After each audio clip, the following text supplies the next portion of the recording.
Do you know that your relationship with your child as a mother can determine if your child ever battles addiction or not? Yes.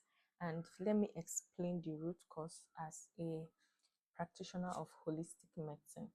And in naturopathy, we see the body as one, and every disease, whether physical disease or mental disease, starts from the emotional field, the mind, before it shows up on the physical body or as a behavior.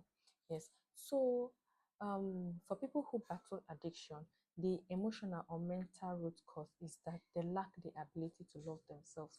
They don't know how to love themselves. They have this hate relationship with themselves.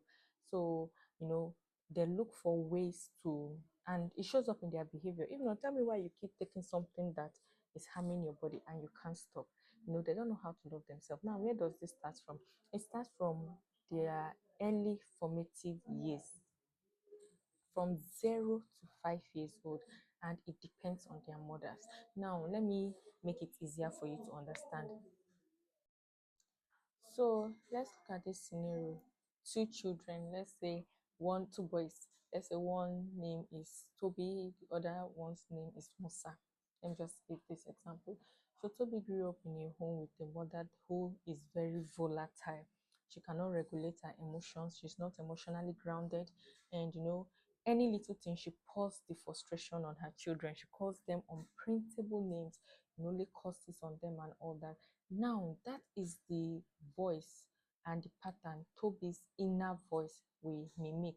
The voice that will follow him all through adulthood, we pick the voice of his mother. So if Toby is outside among his peers or even with himself, that voice is constantly criticizing him, telling him you're not good enough, you're stupid, you're this, you're an idiot, you're this, you're that. And over time, once he gets the opportunity and he's introduced to substance, Otilo, that's all. It will take the grace of God to get back to me. Why? Because he will use that substance to try to suppress that inner voice, that constant inner critic, and all that. So the second child is Musa. I say Musa grew up with a mother who is emotionally grounded. No matter the frustrations around her, you know, she knows how to she knows how to ground herself. She does not transfer aggression. She corrects her children in love. She teaches them in love. You know, she's not volatile.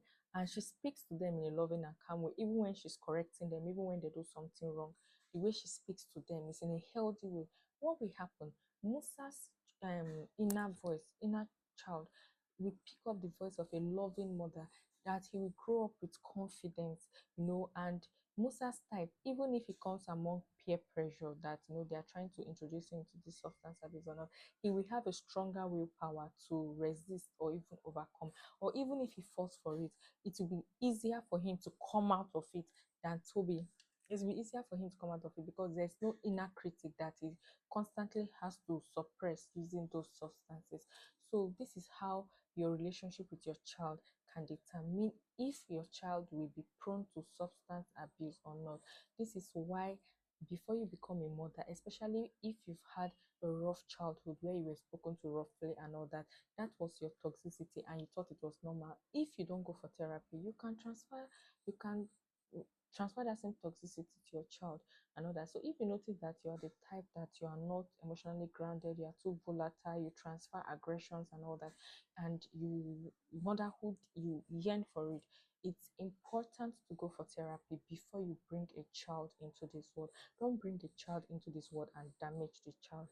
So go for therapy. And if you are already a mother, you've made this mistake, yes, it can be corrected. You and your child, take your child for therapy. The therapist will know what to do.